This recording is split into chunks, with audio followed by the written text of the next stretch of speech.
One of the most bright and beautiful and, yes, cosmopolitan cities in North America, playing host this week to the American Le Mans Series. The city of Toronto, renowned worldwide for all that it encompasses. Now we're at Mosport International Raceway, about 60 miles east of that great city. One of the biggest crowds in memory on hand for the American Le Mans Series. As when we were with you in California a month ago, the lighter, more nimble 675 cars have out-qualified the field.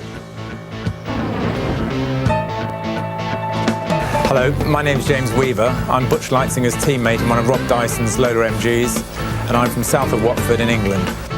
Hi, my name's Andy Wallace. I'm from Oxford in England. I drive the number 20 Dyson Racing Deptford Dual Cold Lola. My co-driver is Chris Dyson. For the third time this season, the 675 class has out-qualified the 900s, and tempers are flaring. J.J. Leto in a qualifying confrontation with Frank Vila, then gets chopped by Jason Workman and gives him the international sign for, hey, this is your mirror, use it. Hi, my name's Oliver Gavin. I'm from Northampton, England, and I'm driving the 4 car with Kelly Collins. Hi, I'm Jörg Bergmeister from Langenfeld, Germany. I'm driver of the 24 Alex Job Porsche, and my teammate is Timo Bernhard. And Bill Adam this morning, the 20 car qualified second with Andy Wallace. They had a huge problem. He did have a problem. He had a braking problem coming down into the hairpin, trying to decelerate from 150 miles an hour down to about 60. Did not get the car slowed. They will start the race, but from pit lane. It's the Dyson car out front. Here we go into turn one. Glad you're with us. Well, look at Yost trying to get up the inside. I think Dyson car got a great start. Very, very clean. James Weaver. Oh, contact too. The 38 car, the ADT champion machine with J.J. Leto at the wheel. Ride with him out of turn 2. I think that impact may have damaged the front of the ADT champion car. They have very small winglets on the corner. If they lose one or two of those, that will affect the handling. Weaver is your leader. That's the blue and white car you see in front of Leto. And again, that's one of the 675s. That's the Lola chassis with a 4-cylinder turbo-powered race car. And people may wonder why a small car can do this, but it's simply a matter of weight. That is a lot less weight, and when you put the number of pounds being pushed by each horsepower, it accelerates very, very quickly. This is another ideal track for the LM675 cars. And there's the Banana Joe's car of John Field, car number 37, up in 6th position. The GT leaders, the 2 Alex Job McKenna cars, the 2 yellow and white Porsches you see. The Ferrari 360 is very strong. Here's the 88. This is the pro-drive Ferrari that qualified quickly. They had that wing problem, had to start from the back. They did. Apparently, the car did not make the initial part of the qualifying session, and when they brought it out, it was a little bit suspicious. The rear wing was very high. They checked it, found it was a lot high, so put to the back. In the GT category, you're on board with Mark Lieb. This is the S Network Porsche, the 43. They are 3rd in the category. The 2 Alex Job McKenna Porsches running 1-2 directly ahead. Lieb is a terrific driver. He is a very good driver. Lieb has got a good history of racing in Europe. In fact, Formula Renault, he was 2nd in the championship in 1997. He was the German champion in 98. So he has a lot of Formula experience, which really translates into precision of car placement on the track. One of the 900 prototypes, meantime, the 12 car. Tommy Dreesy, Mike Lewis, they've got engine problems. They're on pit road. Already you see quite a bit of smoke coming out of, oh boy, and he goes off. That certainly does not help the cause at all, but he could easily have spun in one of his own fluids with something coming out underneath. It's been leaking oil. They had an oil pressure warning light come on, and it looks as though it's not engine internals, but it looks as though they've just blown an oil line. Now this is really tough. They didn't run in practice. They only ran in qualifying. They have just one motor in this Lincoln-powered Riley and Scott. They've been on the road so long they haven't had a chance to get another one rebuilt. Kevin Buckler's Porsche, the Racers Group machine, the New Century Mortgage car, off and into the tire barrier. Coming down very quick, turn 4. Loose and around. Boy, that's the thing to get your heart going, because that's 130 miles an hour at that point. And full course caution being shown here at Mosport. While you're talking about the Corvettes, it turns out that the 4 Corvette was here on pit road and had a lengthy stop for water. It turns out that they have oil pressure and oil temperature variations. They're not sure if it's a gauge or if there's a problem, so they decided to repressurize the water system, add water and oil. The ADT champion Audi, J.J. Leto, bringing that car to a stop on pit road. They will go for tires. They've shut the car off, of course, as per Le Mans regulations. Right behind him, Fellows has the Corvette on pit road. Yeah, and they're both taking new tires. Green flag is in the air. Weaver will lead the cars down into turn 1. There's the Olive Garden Ferrari, and here comes John Field headed to second spot overall. Watch Lato picking his way through traffic. Lato's got a lot of traffic to try and go through right here, so he is going to be about a third of a lap behind the leaders. That's a lot of work for him, but it may pay off with the fresh tires. One of the Corvettes is off and into the tire barrier. Second time today. Is that the 4 car? I believe it is. That's Ollie Gavin. Full course caution again. Second time here today at Mosport. Now, in the caution, a lot of teams elected to pit. Others elected to stay out on the racetrack. And Butch Leitzinger, James Weaver, the 16 car on pit road. Yeah, kind of interesting that they allowed both of the 2 Yodis to come in. Both the Yost and Champion cars did take advantage of the yellow flag and stop. Then they rejoined and naturally could close up quite a bit on the leader at that time, the Dyson car. These fellas have now chosen to pit, so they'll lose the lead. Meantime, John Field's Banana Joe's MG Lola that was up in 5th overall and doing very well. They pitted for a driver change. Duncan Dayton got in, couldn't get the car fired. They only made a further half lap, however. Duncan Dayton is stopped right here. This is down at Moss Corner, down at the hairpin. Ready to restart the 1 car. Frank Bila still at the throttle. He's the restart pole sitter. He has gotten by the 11, and we're back underway at Mosport. And here comes Lato in the 38, swinging inside one of the Pro Drive Ferraris in GTS. Now with the Corvette problems for the 4 car, Jan Magnussen in the 80 is the GTS leader. He's 6th overall. That is David Salins in the middle. Panos there in that Audi sandwich. Very, very quick drive from Belgium, but the Panos is an old car. It's front engine technology. We've had a lead change while we were away. A lot of activity up front. A couple of the 900 prototypes, the 2 Audis, in fact, the ADT champion car. JJ Leto has worked his way to the front. We're on board here with Mark Lieb in the Yes Network Porsche. Take a look ahead at the action. Yeah, he can be breathtaking. There's the Panos, and look up the inside. Suddenly, Lato just slams the Audi up there. Here's Lato again, picking off Bila behind one of the GT Ferraris. A perfect setup coming down turn 2. Bila was hesitating just a tiny bit, chose the outside line, which turned to be the long one. Lato had clear sailing up the inside, and since he has made the pass, he has been running some blisteringly fast lap times. Now, the pole sitter overall today was Rob Dyson's Thetford Norcold MG Lola, the 16 car. They, though, have come to grief. They had pitted under caution, which Leitzinger had gotten in the car. And during the caution, Leitzinger had to bring the car to pit road. Let's listen to the radio traffic for this team. Was the engine running okay? No, everything was quitting. The steering packed up. They changed out the battery, did some other electrical work, but they lost 4 laps on pit road. Leitzinger back on the racetrack, but he had fallen out of the top 20 in the 16 car. Now, let's update you on GTS. Oliver Gavin was the fast qualifier. He wrecked earlier. Jan Magnussen, the 2 Pro Drive Ferraris. Magnussen in the 80, Thomas Inga in the 88 are 1-2. Ron Fellows has been off the pace in that 3 car. He's 3rd right now. These 3 cars are 5th, 6th, and 8th overall. The gap, Fellows is about 8 seconds behind the 2 Ferraris. Now in GT, look at this. The 24 car, one of the Alex Job cars, Jörg Bergmeister, 12th overall. He is the GT leader, but Ralph Kellener's in car number 35, one of the 360 Ferraris, is 2nd. And Iraj Alexander is 3rd in the 28 car. That's a new team and a new effort for that 28. Yeah, again, one of these things. Alex Job looked rock solid all the way through all of the practice, all qualifying sessions, and the Ferraris are getting closer and closer every race. No trouble for the Cycle Motorsports Porsche in GT. The 52 car has gone off the racetrack and whacked the barrier pretty hard.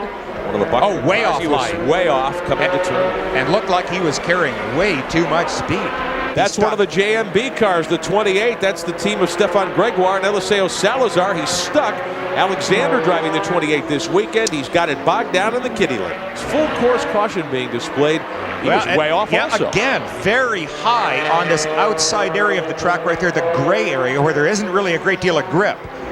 Oh boy, and oh man, he has had the weekend from the devil, avoiding other cars. He had 2 incidents yesterday, and right there it almost looked like the...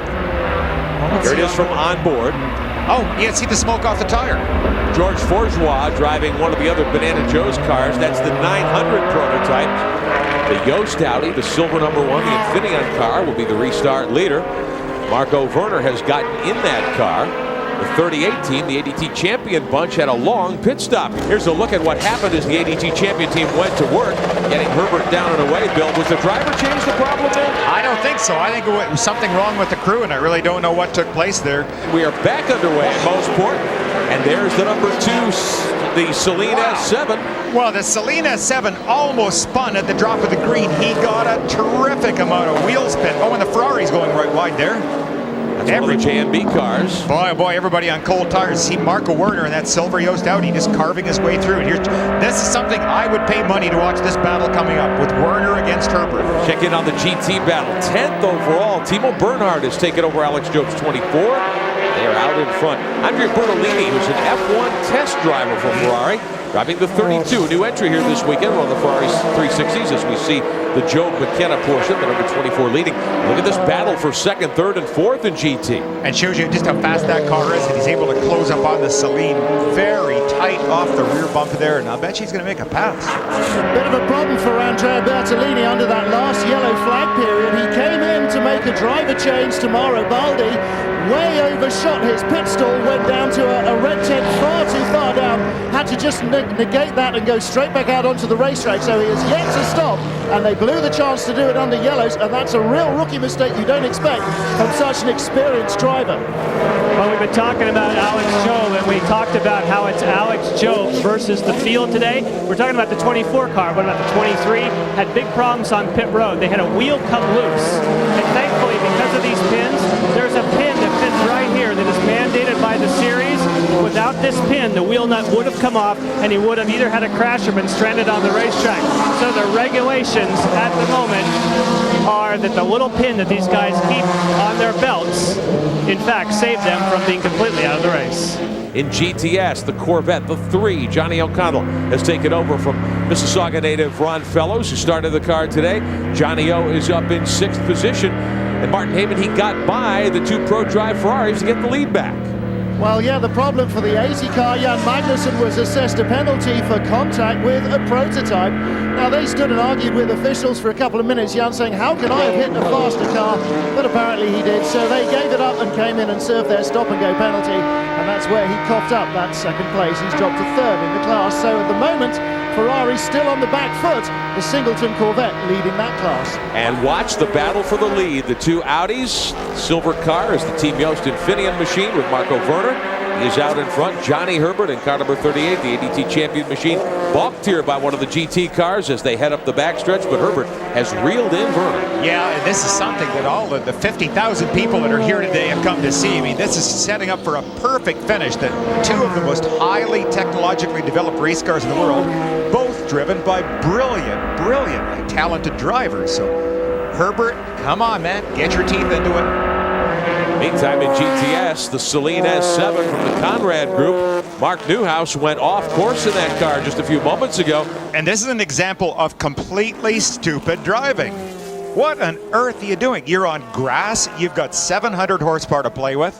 Why step hard in the gas? And then worst of all, now watch, coming down the hill, look at this.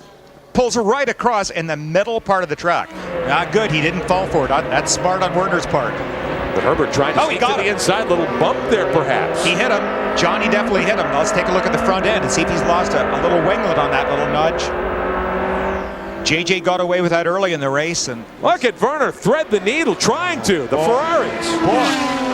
Had to get by one of the Pro Drive cars and one of the GT cars. Let's jump on board with the 80 car. This is Brabham. Man, and there's Johnny going by, but that was a real desperation pass at that point. Werner trying everything to get that little buffer zone between he and Herbert. Back live at Mosport International Raceway, Jan Beekes, the car running 2nd on pit road. Yes, and there's major suspension damage. The top A-arm is crunched on the 38 machine with Johnny Herbert. Here's Herbert up on a GT machine, one of the Buckler cars. Oh, man. Over the rumble strip. Oh, unthinkable. Johnny turned in way too tight. He broke that himself, and that in turn scared the Porsche spinning into the outside. The overall leader continues to be Marco Werner in the Yost Infineon Audi, the number 1. He is unchallenged at the moment. One of the Panos is Olivier Beretta, who is a terrific driver in car number 10. They're a lap down, but they are 2nd overall. Problems for one of the Panoses. In fact, the number 10, Olivier Beretta, running in 2nd spot. Martin Heyman, they had to bring that car to pit road. What happened? Well, he's in now twice for the second time in 2 minutes. The first was for a splash and dash to get them through to the end of the race. The second because he hit the tyre wall just as the crew were on the radio to him at Moss Corner telling him what his position was. Less than 6 minutes remaining. They just want to finish. They've just taken the bodywork off the left front corner. Aerodynamically, this will slow the car down dramatically, but they should make the checkered flag.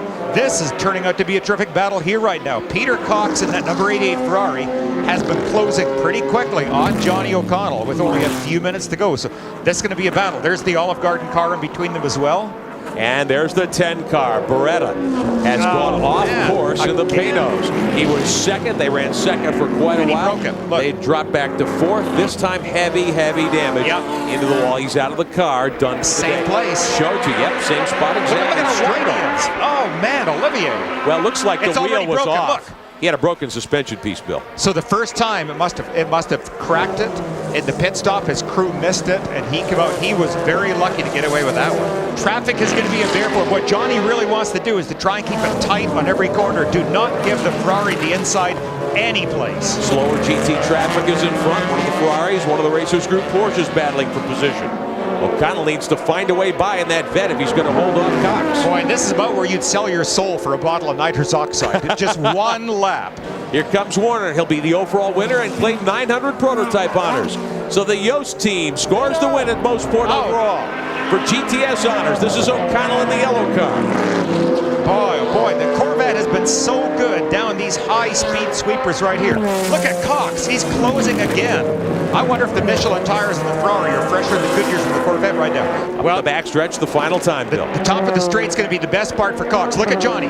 Blinking the lights, asking the Alex Joe car, please move out of the way. Give me a clean shot up the inside. And O'Connell make that Corvette wide. Final couple of turns here at Mosport. For GTS honors and for fourth overall. O'Connell is fourth right now. Andy Wallace has won 675 for the Dyson team. Last corner. Good. O'Connell closes the door in the vet. Here they come to the stripe. And Johnny O'Connell in car number 3 wins GTS. Terrific battle. Very well driven by both those guys. What a great challenge by Peter Cox. In GT, it's the Alex Strobe McKenna Porsche, the 24. Marco, at the end, it looked like it was going to be a great battle between you and Johnny Herbert. Then he ran into trouble. That take the pressure off? That was a great race. Don't break under pressure. I have a lot of pressure from Johnny. I drive every lap attack in the traffic. That was very hard. The car was not so good in the rear. It was a little bit difficult for me. Andy Wallace, second in GTS in qualifying, wrecked the car this morning. You felt pretty bad getting into it. How does it feel now? Well, I just have to say, first of all, thank you so much to all the Dyson Racing crew. They did a fantastic job. I totally smashed the car to pieces this morning in the warm-up, and they rebuilt it all. And my teammate here, Chris, had to start from the back of the grid, got it all the way up into a great position, and I just had to carry on. The car was fantastic. I'm so happy for the team. Johnny, what a finish. That was pretty amazing. First off, this sport's a team sport, and it was bad luck for Ollie and Kelly today, but, the guys on the 3 car were amazing. We had the best pit stop, and once I got out in front, I was able to hold a gap. Goodyear gave us great tires, and, once again, the CompuWare Corvette. And, Ron Fellows and I in Canada, I think I need to get dual citizenship or something, because we have such great luck here, and it's a good team here. Back at Mosport, we show you the final results today. Bill Adam, excellent action, especially in GTS and GT. The Ferrari Corvette battle at GTS, very strong. This was a huge crowd here today, and they saw everything that they had hoped for. Every single class had terrific battles right down to the end.